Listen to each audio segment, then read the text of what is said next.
I'm going to start with the opening statements. Firstly, in terms of opening, we have Joshua Perkins, who is from the great state of Texas. He is actually, his alma mater is Rice University, an insurance professional, married and a father of 4. Mr. Perkins, please, your opening statement. Look like we have a little trouble with the mic there. Is your mic, is your mic, there we are. All right. Hello, Mr. Perkins. That time won't count against you. All right. Thank you, Renard. Thank you, Tai Chi. Thank you to the other candidates and everyone watching. I hope tonight's debate is both vigorous and cordial and will be informative to all and help us decide who to choose on our ballots this weekend so that we can have a great nominee for the election and grow as a party and influence our nation. All right. Thank you, Mr. Perkins. Next up, in terms of giving an opening statement, is Mr. Joe Schriner, who is from the great state of Ohio, hometown Bluffton. He is his alma mater is Bowling Green State University and is a degree journalist. He's also a former addictions counselor and licensed social worker specializing in dysfunctional family systems. He has been an independent presidential candidate since the year 2000 and author of the book Back Road to the White House, actually a book series, Back Road to the White House, married and a father of 3. Mr. Schriner, please give us your opening statement. Yeah, thanks, Raynard. At the top here, I want to do a Watergate type disclosure. I hacked into the 2019 ASP convention delegates page the other day. Sorry, Patrick. Well, it was either going to be me or the Russians. Now, this is some of the top secret stuff I read. In quotes, peace is not just the absence of war, but the positive presence of justice and charity among people and nations. And I thought, America's foreign aid budget is a paltry 4%, and our military budget is a whopping 57%. As an ASP president, I'd readjust those figures tremendously and get way more help to the millions who are hungry, without clean drinking water, who live in slums. Oh, and some of those people are trying to leave all that. In that top secret stuff I also read, we have an obligation to welcome strangers, which encompasses migrants and refugees. Our campaign has done 3 extensive border tours looking at immigration issues from all angles, including looking at the abject poverty south of the border and the violence. Conclusion, if we build the fence now, we'll be greeted by an even higher fence at the border of heaven. Speaking of heaven, these top secret documents said that the ASP believes religion should not be checked at the door of public opinion. Me either. During a talk at Greensboro College in North Carolina, I said my decisions would be informed by my faith. I mean, heck, when you look at the whole ASP platform, it seems to revolve around sound morality. Now, I could go on with this, but I'm saving the rest of the information for subversive Facebook ads closer to the election. Oh, and I'm saving the information to plug into my ASP presidential candidate speeches, like I just did. Let the games begin. Indeed, let the games begin. Thank you, Mr. Schriner, for that opening statement. Lastly, but certainly not leastly, we have Mr. Carroll, Mr. Brian Carroll, excuse me, who is from the great state of California. He actually attended and received a MFA from California State University. Also in creative writing, he received a Bachelor of Arts, University of California, UCLA history. He also has teaching from California State University, Los Angeles. He's been an educator for 43 years. He is married with 5 children and is the proud grandparent of 14 grandchildren. Mr. Carroll, your opening statement. Yes, coming to you tonight from Phoenix, Arizona, where I'm visiting some of those grandkids. How's our sound? I'm getting a funny feedback here. Is that better? Yes. The Solidarity Party has come a long way since I first found it in August of 2016. And I'm very, very encouraged about what we can do together as a party in the coming year. Last weekend, many of us were at the Ohio meetings. We had 30 party members, active party members in one room for a full day. And it was very, very encouraging to me to see what we're working on and accomplishing. I spent most of the day today reading through all the platform proposals, and we have an immense amount of work went into that, and we're going to have a really good platform product. I've also been reading the various endorsements as people have endorsed one or the other of us, and I've been very impressed with the quality of the thinking that goes into it, whether they've endorsed Joshua or they've endorsed Joe or they've endorsed me. It's all well thought out. And for example, today I read Bryce Wargan, who endorsed Joshua, and he made a comment about me. He said that probably I was the weakest on racial justice, and I think that's fair. I think I've seen fair things. I have spent most of my life rubbing shoulders with the Hispanic community and have very little experience in areas with a large African American population. Each of us has weaknesses. Each of us has strengths, and no matter which one of us is nominated, each of us will be leaning on other members of the party to fill in areas where we may be lacking. And so I'm looking forward to the campaign. I'm looking forward to help from whoever is available to lend that, and I'm excited about what we can do in this next year. This is a very unique segment which we have not had before. It's called Candidate to Candidate, in which each one of you can ask one question, can pose that one question, and the other two candidates have 2 minutes to respond to it each. So we're going to be doing this one candidate at a time. So beginning with Mr. Brian Carroll, if you'll ask your question, this question will be answered by Joe Schriner and by Joshua Perkins in either order they want to go in. And Mr. Carroll, you can ask your question at any time. Yes, a 2-part question. What is the farthest you have ever been from home, and what did you experience or learn there?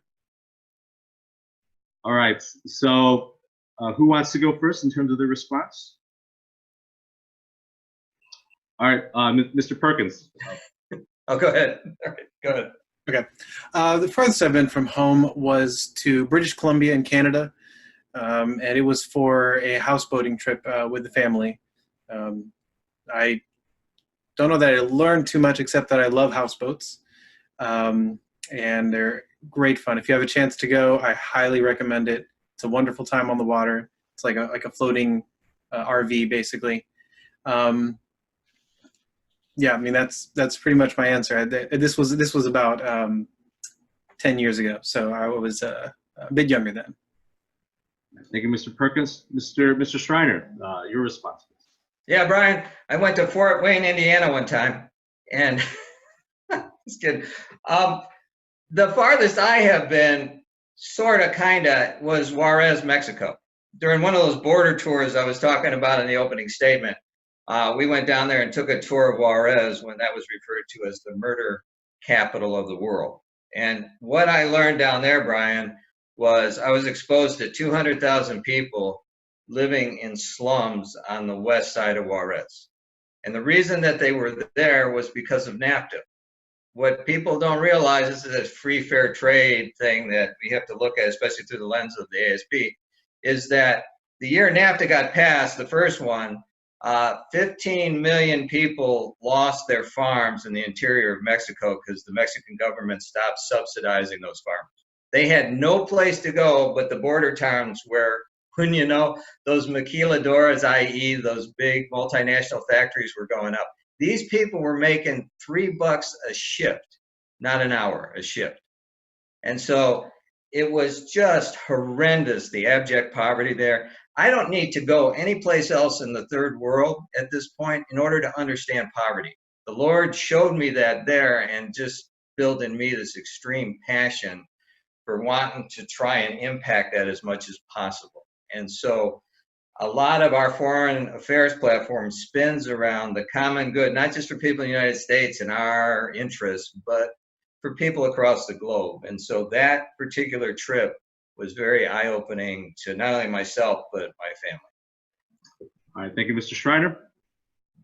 The next questioner will be Mr. Josh Perkins, and Mr. Brian Carroll and Mr. Joe Schriner will answer his questions. Mr. Perkins, you may ask your question anytime. Apart from size, funding, and publicity, what do you think is the American Solidarity Party's greatest weakness currently, and how would you suggest we remedy it? Good one. All right, who would like to respond first? Well, I think I get to answer it first. So apart from size, what was the other two things? Funding and publicity. Well, you hit all the important ones. Other than that, I think one of the things we need a lot more of is face-to-face communication between our members. The meeting in Ohio last week was wonderful.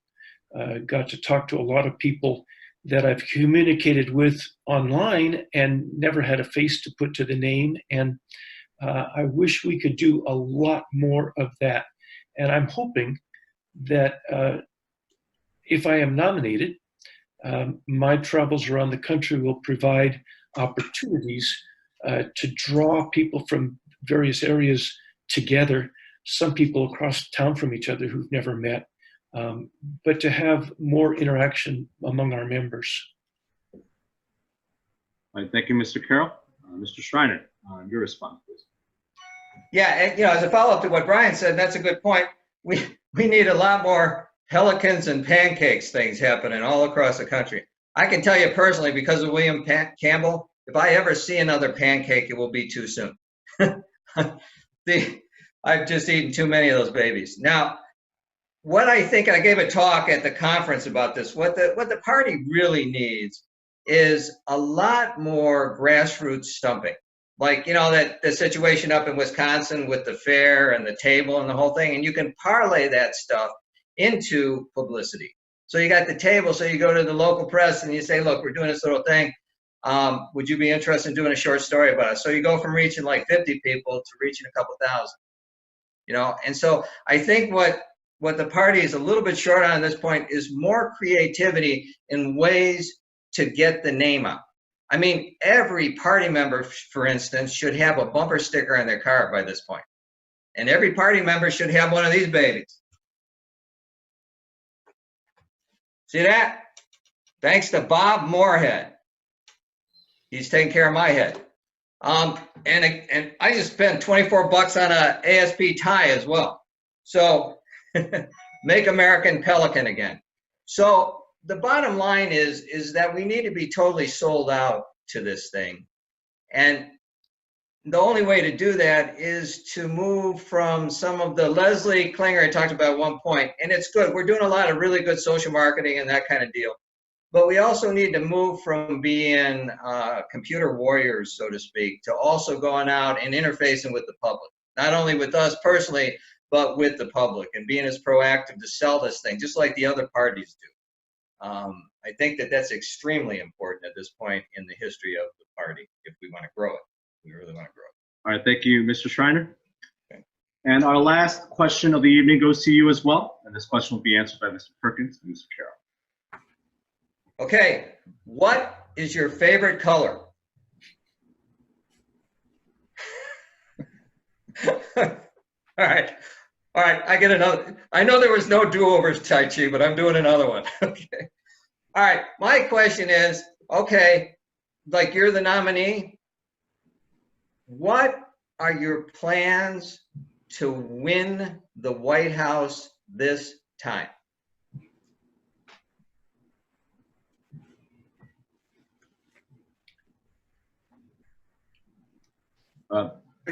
I can go if you want. Please go ahead. So I think that while it would be obvious, absolutely wonderful if our nominee won the presidency.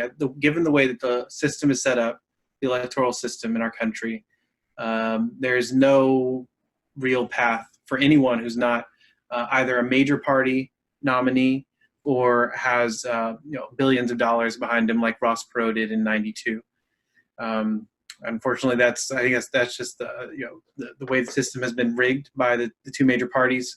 So I think that one of our main priorities needs to be fixing that system so that we have a chance not only to win the White House, but as well to win lower races, the Senate, Congress, State House, and even local races for City Council and whatnot. So I think that the two major parties have in most communities around the country, for even those lower local races, they've rigged it so that if you don't have an R or a D by your name, you just, without a miracle, you don't have a chance. Thanks, Josh. Thank you, Mr. Perkins. Mr. Carroll, your response, please. Yes. First of all, Joe, my favorite color is green. I would have guessed that. I believe that we go as far as we can this time. We jump into it.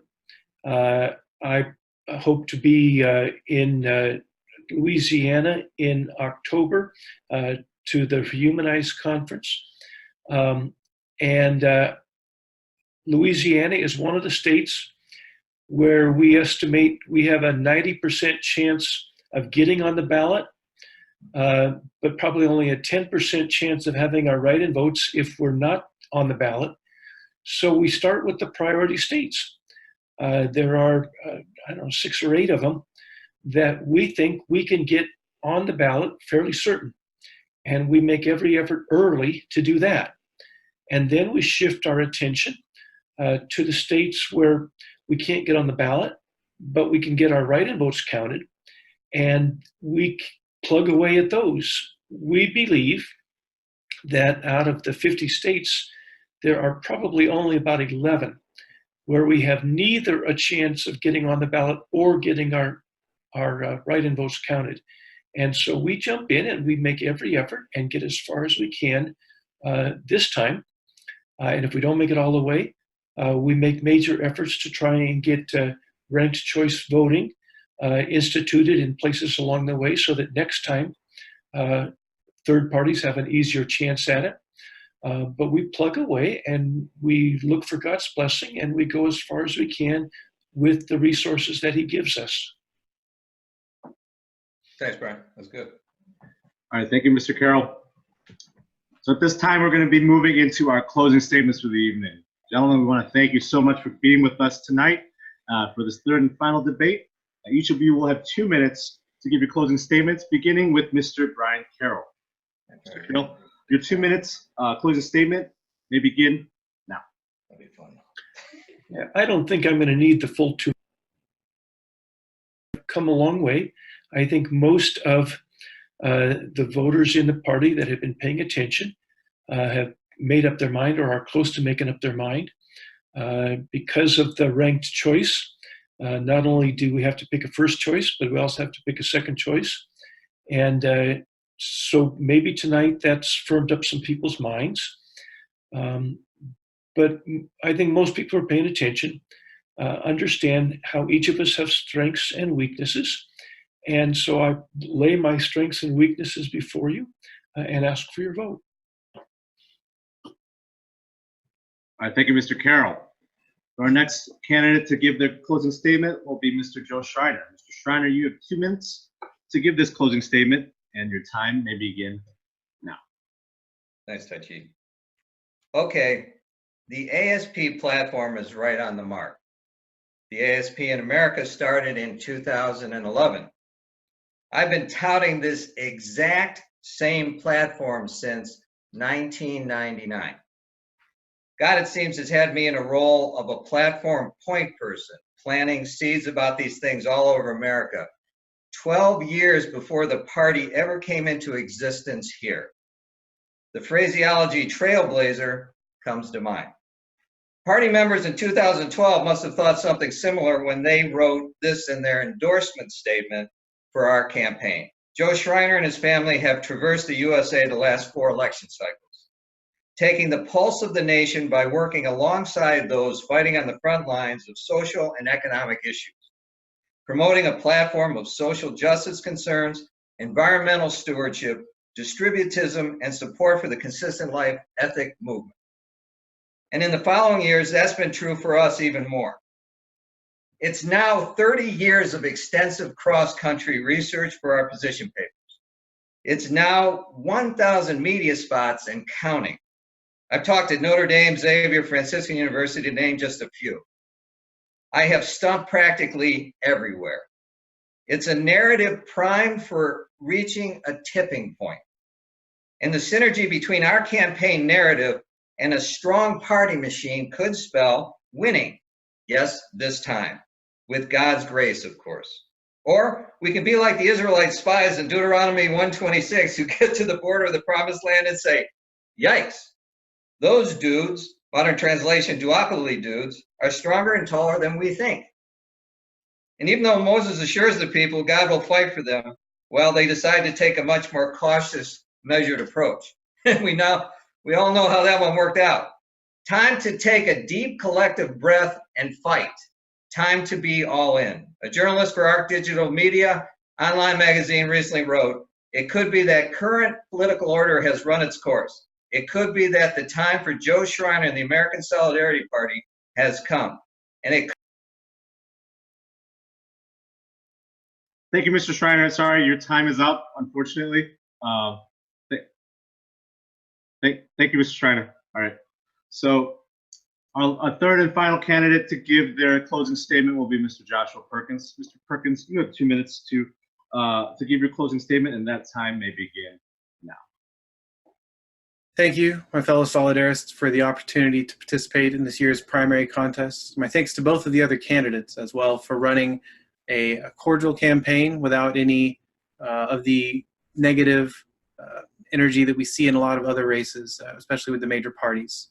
You know, we've been respectful of each other, we've been cordial. While disagreeing at times, we've never gotten nasty with each other, and I really appreciate that. Whoever the nominee is, I hope that all party members can rally around him and devote all the energy we can spare to promote the party and our candidate and support his efforts wholeheartedly. I certainly plan to do so, and I hope you'll join me. Thank you. All right, thank you, Mr. Perkins. This will conclude our third and final debate of our presidential primary season. So ballots will be sent out shortly to American Solidarity Party members. So Mr. Schriner, Mr. Perkins, Mr. Carroll, we thank you so much for your time and your efforts in the run-up to all this, all the questions you've answered, all the debates you've been a part of, and all the interactions you've had with members and non-members throughout the country who've been able to engage with the party. We really do appreciate all this time that you put in. And members, we thank you so much for watching. And it's now up to you to decide who will represent us in the 2020 presidential election. And good luck and God bless to you all. This is Tai Chi Kuo signing off in Solidarity. Good night.